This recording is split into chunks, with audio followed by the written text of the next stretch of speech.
Do you recall there being a period of exclusivity? Yes. What was that period? I believe it was like a 3-month period or something. Okay, and what other terms of the contract do you recall?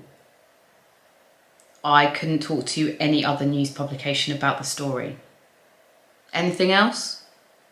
Not that I know of. Were you happy when the period was up? Well, I mean, at the time I wanted to write about my story, so I guess yes, I was happy when that period was up.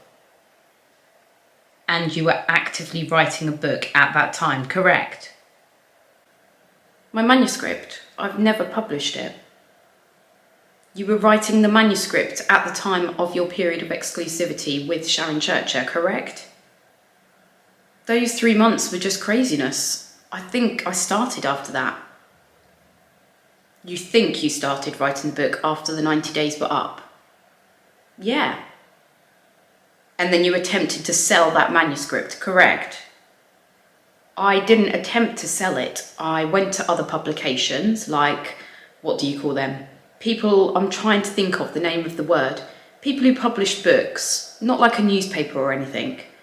And I inquired about what they thought of my manuscript and if they thought it was, a good story. And yeah. So you sent the manuscript to these people for the purposes of trying to publish the book, correct? Some people, yes. And you were trying to get money from the book publication, correct? Well, I wasn't going to sell it to them for free. But you were unsuccessful in finding someone to publish it, correct? Well, I was always on the fence with it.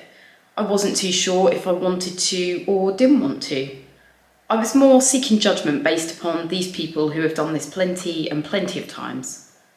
Still to this day, I've had people who have been interested in it and I still don't know if I want to do it yet. I think there's a lot more that can go into it, You were actively sending the manuscript to people for purposes of having them reach a deal with you and publish it, correct? No deal was ever talked about. What we talked about was the possibility of publishing it. Is it publishing worthy? Would I need to get a ghostwriter? This is the first time I've ever written a manuscript, so I didn't know what I was doing. Okay. You contacted Jairus Weisfield, correct? Correct. I'm going to mark a document as Defendant's Exhibit 16. It is a composite exhibit. Exhibit 16 marked. Mr. Edwards, thank you. I'm not going to ask you to read every single page of this, but if you look at the first page, can you tell what this is in terms of what type of document? It's an email from me to Jared. Okay, and there's also emails from Jared to you on the same page, correct? Yes. And can you tell, I just presume that you know that you have turned over documents in this case, is that true? Yes.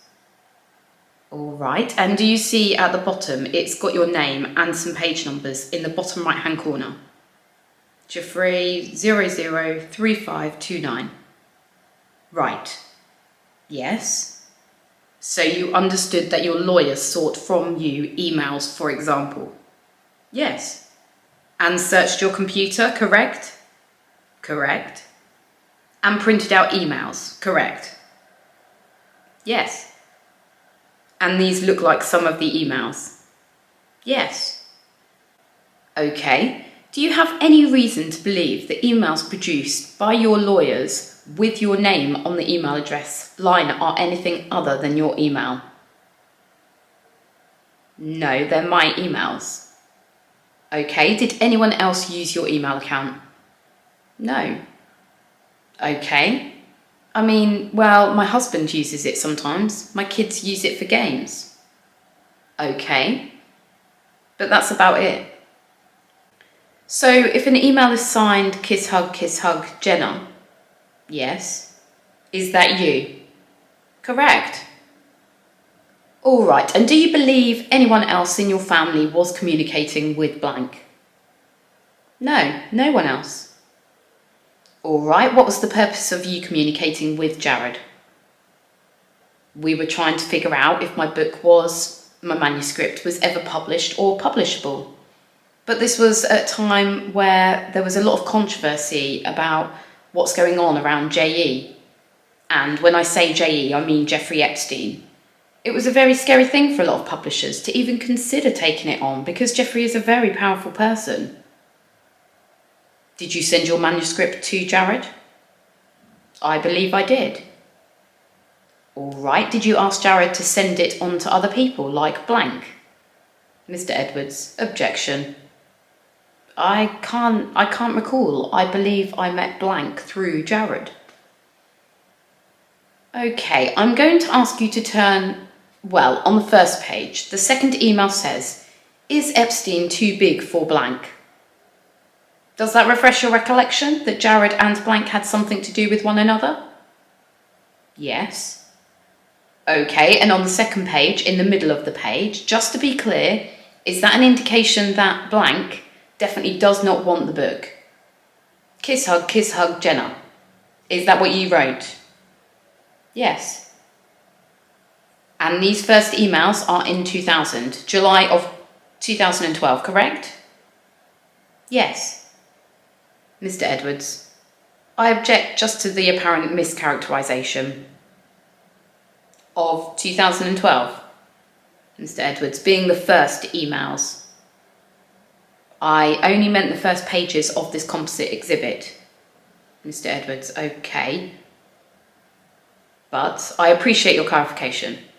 Mr. Edwards, okay. The first emails of this composite exhibit are dated July of 2012, correct? Correct.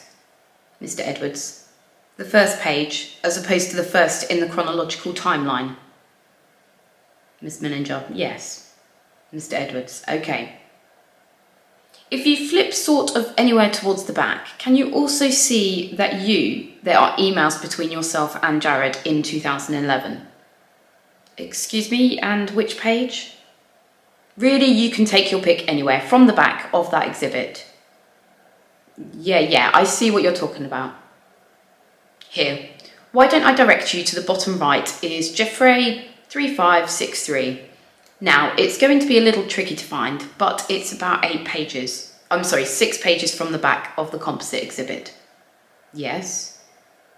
Do you see on that page an email from yourself to Jared from June the 7th of 2011? Yes. And in that email you write, Dear Jared Weisfeld, we spoke on the phone going back a couple of months regarding the story I'm writing called The Billionaire's Playboy Club. Right? Correct. I am no longer under any contract and would like to ask you to review my synopsis, and if you are interested, I would love for you to represent me as my literary agent. Correct. Correct. I've included some of the press that has covered the ongoing case of Jeffrey Epstein, the world's richest paedophile, and my good friend and journalist Sharon Churcher has a few from her articles that she has written to send to you as well. Correct? Correct. I am very serious about getting my book published and believe this story will cover many genres of interest, not only by those following the lengthy case, but it is also a woman's story of glitz, glamour, sorrow, compassion and true love. I hope you enjoy. Correct. Correct. Signed yourself? Yes. So in about June, you sent to Jared Weisfeld a synopsis and were asking him to represent you as your literary agent to sell the book, correct? Yes. And you characterised Sharon Churcher as your good friend, correct? Well, at that time, you have to understand Jared and Sharon are very close. Sharon is the one who introduced me to Jared, and that's just being nice. Do you disagree that Sharon Churcher was your good friend at that time? Well, at that time, I did trust her a lot, more than what I do now. Why did you change your opinion of Sharon Churcher? You know, I think talking to some journalists can be dangerous, especially sometimes how words can get taken out of context. And I'm not saying that she's a bad person. I'm just saying that I wouldn't call her up and ask her what she's cooking for dinner or how the family is doing. Did you ever introduce her to your hairstylist? No. All right. Oh, actually, yes, I did. She did get a haircut where I was at. All right. So, if I could have the emails with Paulo Silva, please. I'm going to mark these defendants Exhibit 18. 17? Oh, I don't know if is that just one? All right. Mr. Edwards, what are we now on? 17? Miss Menninger, 17. Exhibit 17 marked. Very similarly, can you take a look at this exhibit? It is a composite of documents produced by your attorneys with various Bates ranges, Bates numbers in between Giuffre 2750 and 3928. 2750 and I think the last page is 3927, but it does not contain 3928, but it does not contain all of the pages in between, just to let you know. Okay, is there one specific that you want me to look at? No, if you can just take a look at the first page, okay, and tell me if you know who this person is. Paulo Silva is somebody who works for the Mail on Sunday, and he was the one in charge of paying me. Paying you for what? The 140 plus the 10 and the 10. Okay, and did he also pay you on an ongoing basis for further sales of the photograph of yourself and blank? No, it was a set fee of 140 plus the 10 and 10, but they broke it up for some reason. So, as you can see here, thanks for transferring the money. I will let you know when it reaches my bank account, but just a little confused as I have a previous email with the amount owed at 4100. Is there still an outstanding amount yet to be paid?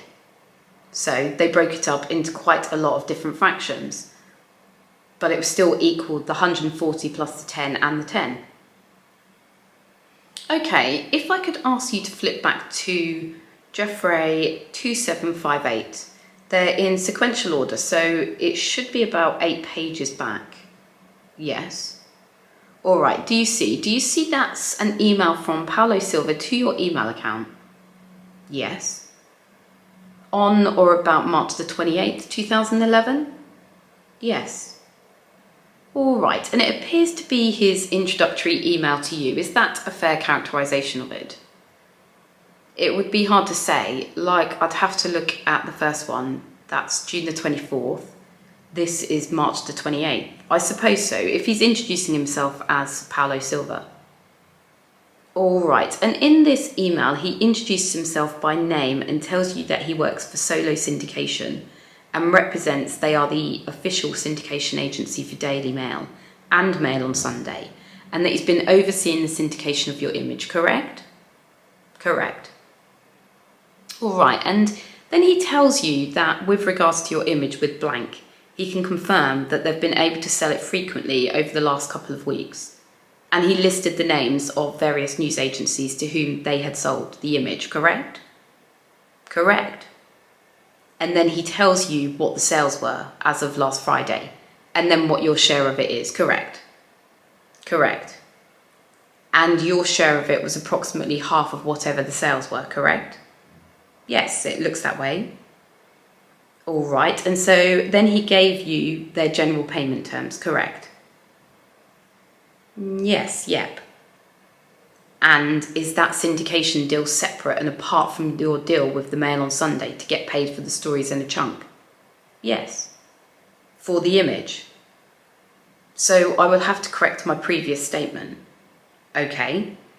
So I forgot completely about the fact that I received $4,487.50 for the picture that got sold.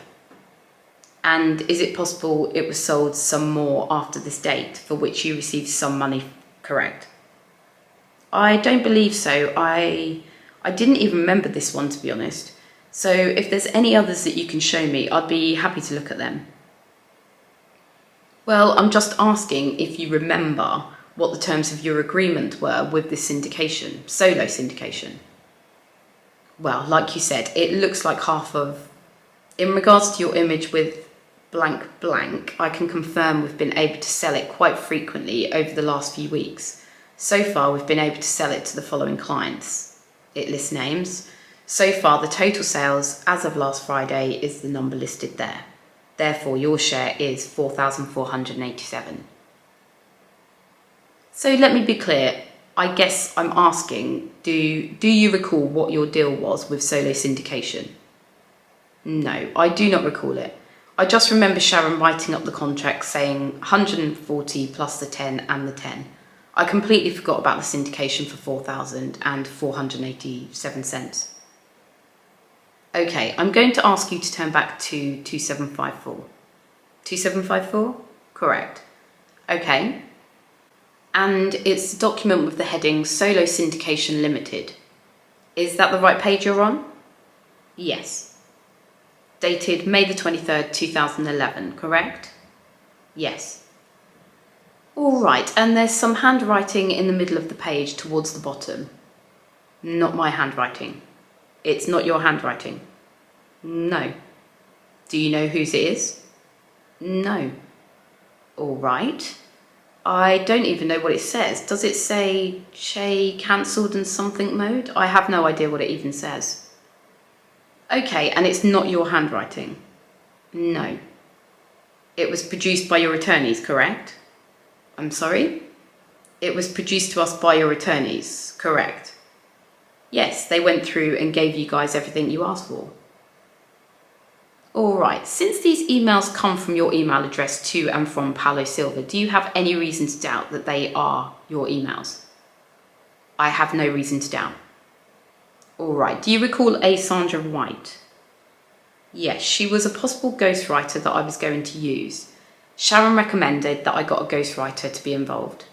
And we nearly settled on some kind of agreement, but I wasn't really happy with the agreement in the end, so I decided not to use her. You weren't happy with the terms of her price, if you will? Yes. And so you didn't come to an agreement with her? Correct. We nearly did, but we, in the end, did not. All right, if I can show you Defendant's Exhibit 18, Mr. Edwards, you did kill a tree there. Take a look at that, Exhibit 18 marked. So put this one away. Mr. Edwards, put these in some sort of order. They don't have to be perfect, but just, you know, what you're looking at. This is 18. All right, again, do you recognise that the email address is mine? Is yours, and it's from and to Sandra White, correct? Correct. And the date is in or around May the 25th, June the 5th, something like that. It's Australian, so it's backwards. So it's the 6th of May, 2011. Well, I would have thought that except for the bottom email is May the 24th. The middle one is May the 25th, and then the most recent one says the 6th, 5. So I don't know. I didn't write the document. Yeah. But I'm asking if you believe it was in or around the end of May. The only reason I can tell you that is because if you look here, 24/5/11 is the way that we actually do our dates in Australia, whereas in America you would do 5/24/11. So right here, where it's written, makes it nice and clear, but just to be clear, the dates are backwards. Right, so if an email is responding to May the 25th, is it more or less likely that it was written on June the 5th or May the 6th? Objection. I would say May the 6th.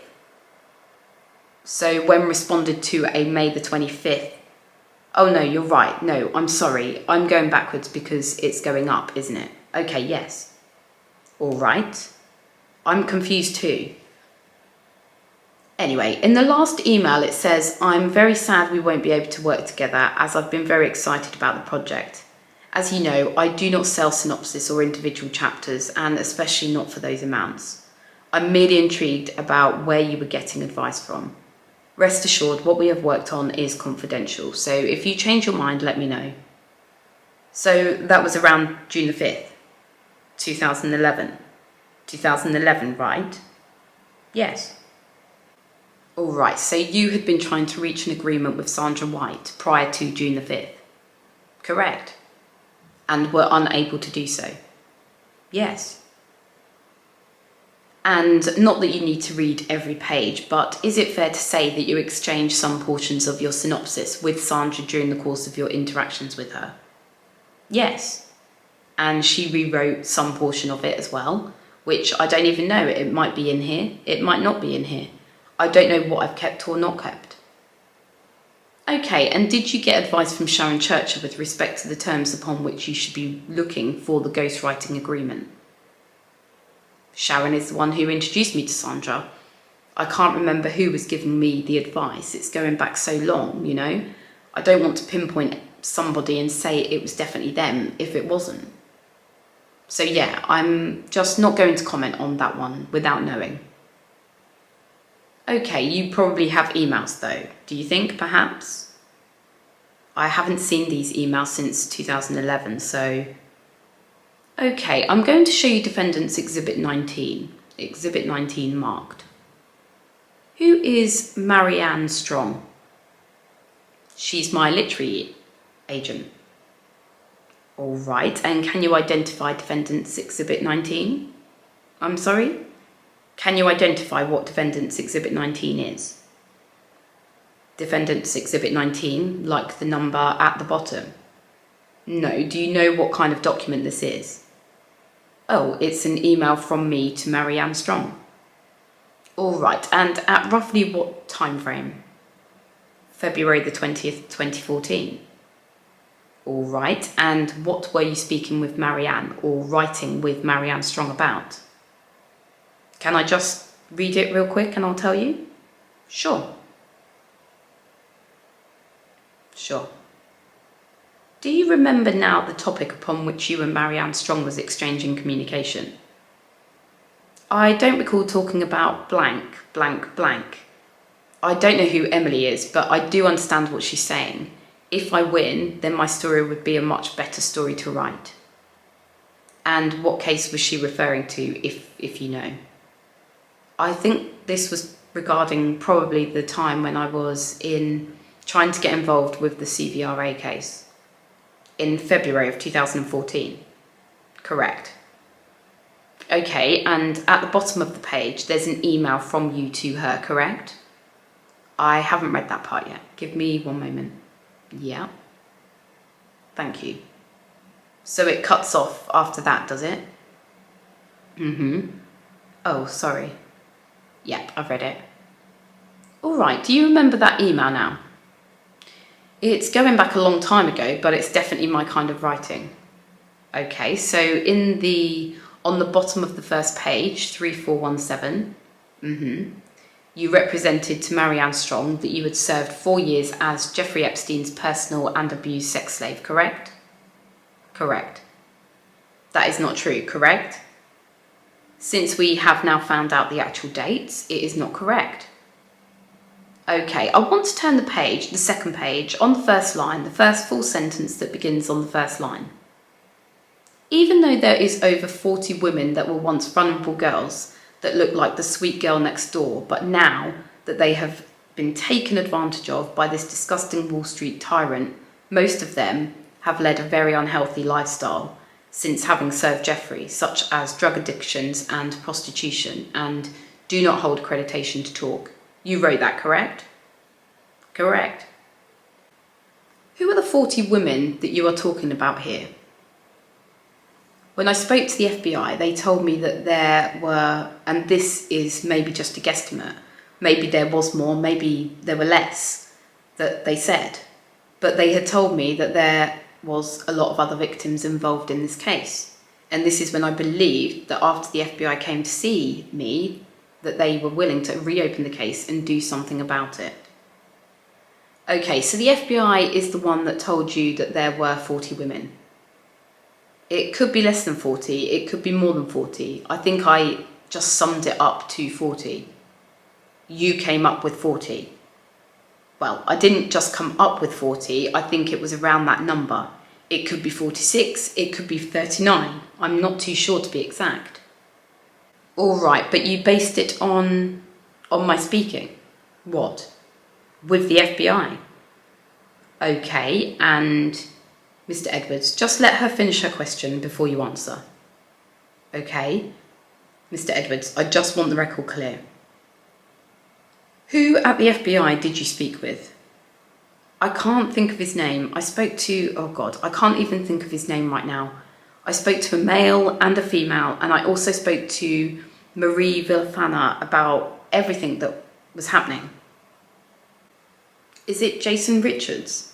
Jason Richards, yes. Did Jason Richards tell you that the FBI was reopening their case?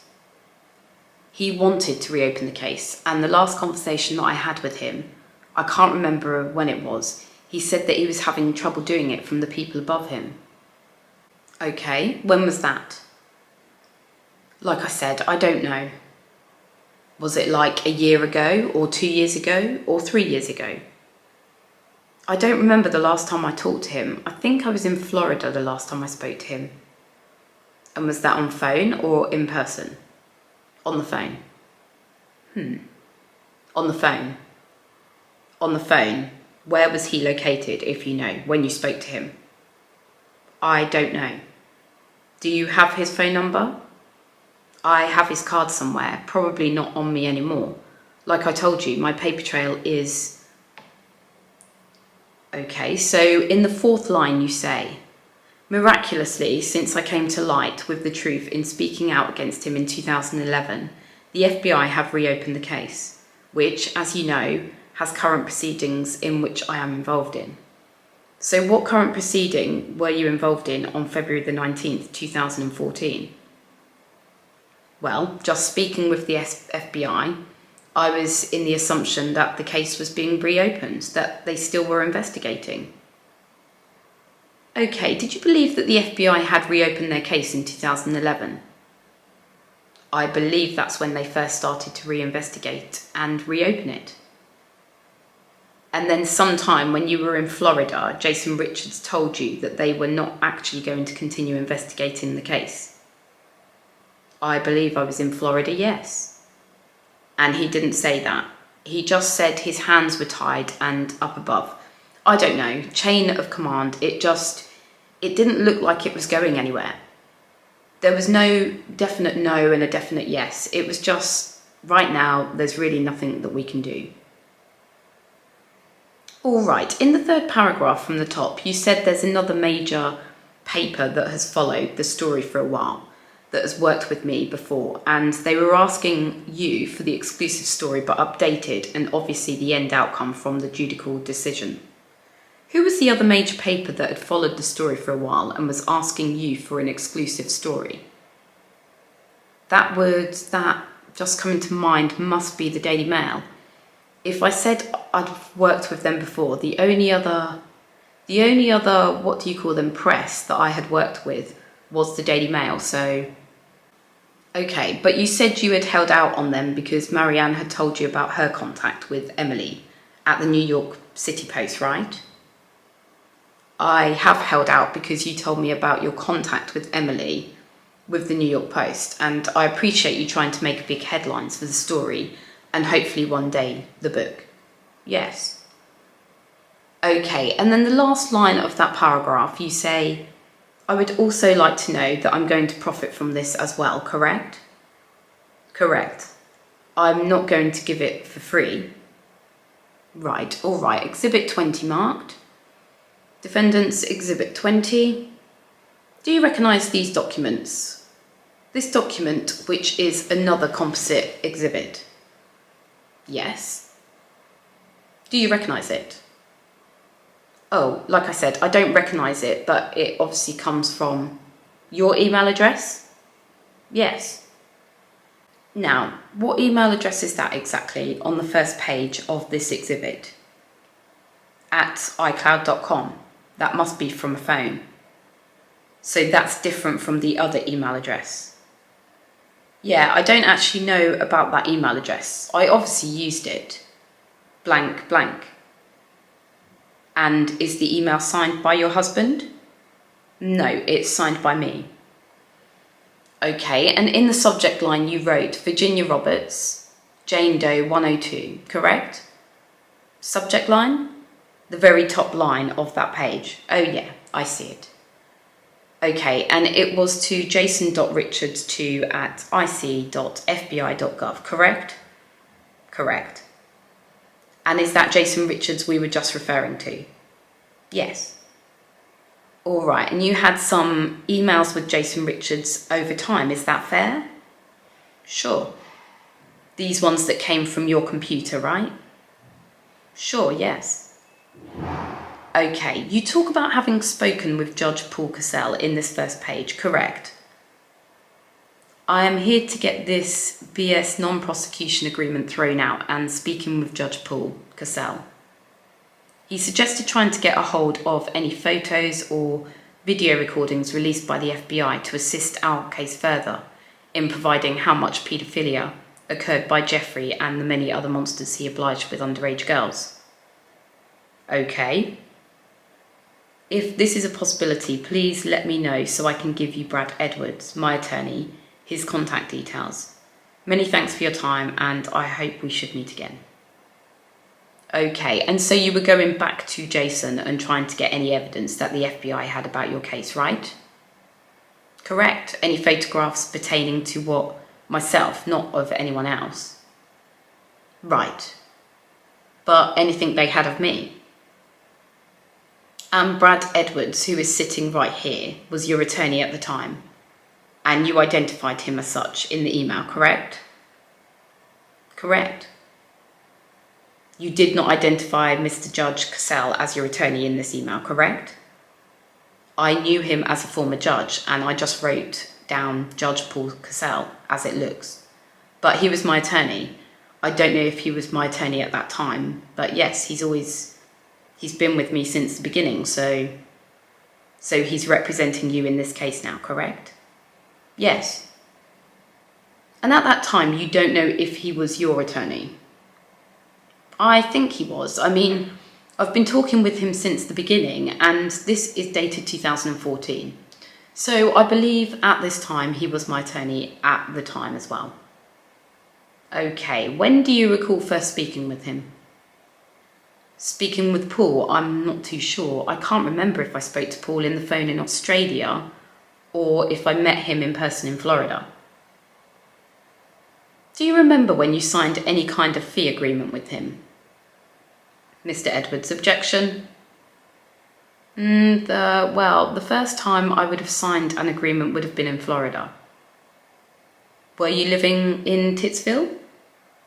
As far as my knowledge reminds me, I mean, I'm looking at emails that I can't even remember sending. It's a possibility I could have signed earlier, but as far as I remember.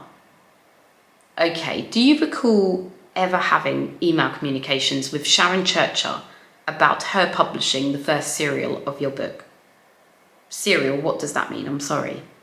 Like a sequel. A sequel to my book? My book has never been published. Right. Do you remember ever emailing with Sharon about her being the one who would publish any subsequent follow-up book? If you have something in front of you to see and show me, I would look at it. Like I said, there's a million emails here. I mean, there's a whole dead tree with emails I don't remember sending, so you don't remember that email chain as you sit here? Yes. Okay.